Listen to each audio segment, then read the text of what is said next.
People often, because of conditioning, because of a tremendous lack in society, not only that, hold on.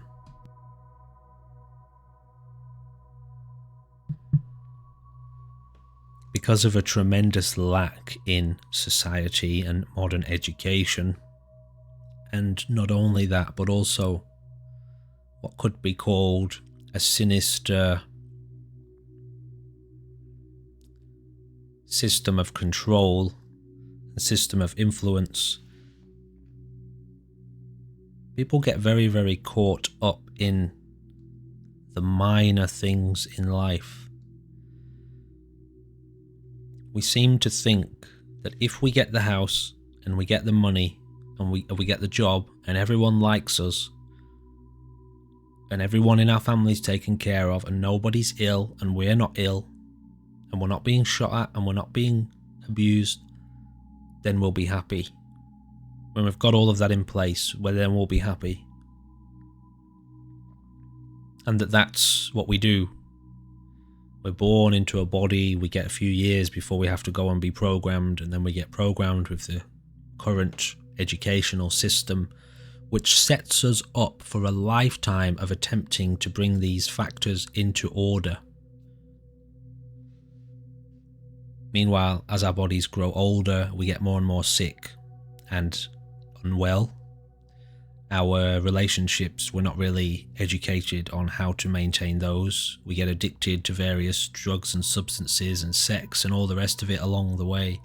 Society around us is at war very often. Our governments are lying to us and misleading us. Politicians are taking us in all directions. Religion grabs a hold of us at some point, and that's rampant with corruption. So good luck trying to get all of these elements in balance before you get to your happiness, which they tell you have it all in order up to you're about 65, 70 years old it is now in some places, and then you get to retire.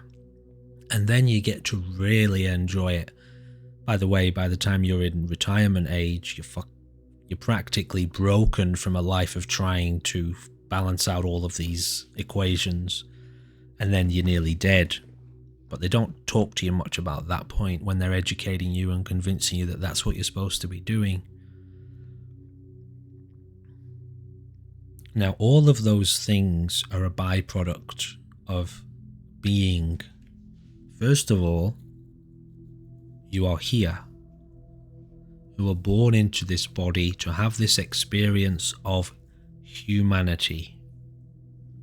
To be present at this point on the earth, at this point in the evolution of consciousness here on the earth, at this point in space, you're here to be aware of what's happening and to deeply tune in to what's occurring right now, obviously, because everything that has ever happened or will ever happen to you is happening right now. We get very, very consumed by current events as a mind that arrives here in these bodies. We get very, very consumed by the current happenings around us. And by that I mean what we're told and what we learn, the knowledge, the ego builds up, the fear, the anxiety, the beliefs, the views, all of the psychology, because that's here and now as well. As an open mind, like a sponge, we absorb everything that's happening to us and we get programmed. In this experience, the psychology gets programmed. We pick up our labels and our views and opinions and what's right and wrong from all of the people around us, and that then tends to consume us. And that's where all the knowledge is, and the humanity, the memory of humanity, and our history, and what our government tells us and what our religion tells us, which is just a shit fight. It's an absolute shit fight in there. Meanwhile, the actual experience of life, the happening of life itself, it's going on in awe and wonder and amazement outside of that shit fight, which is the cause for war and all conflict in the head, all of that shit going around in people's heads. This is why when you meditate with people, there's no arguing, because you get out of there and you get into the present moment itself deeply. And so you never walk into a meditation hall and see people hurling rocks at each other. It just doesn't happen.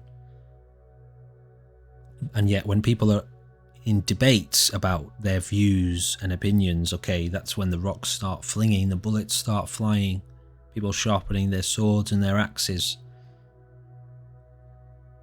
And so the whole point is, don't get too consumed by that shit fight in your head, because it's all just a game, it's an illusion. It's all just gathered memories and knowledge and views and opinions.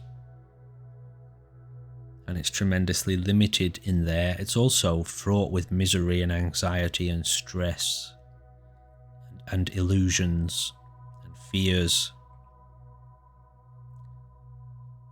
So the point is, you get out of there and you get back on the first page, the first word, the origin, where life itself is unfolding in awe and wonder and amazement and fascination and tremendous joy, in which life is sharing this moment with itself openly from the point of view of reality, truth. Ah, Kem Jennett, hello. How's it going? I know you from Jim's channel, Master Jim. He's a good guy, isn't he? How you doing?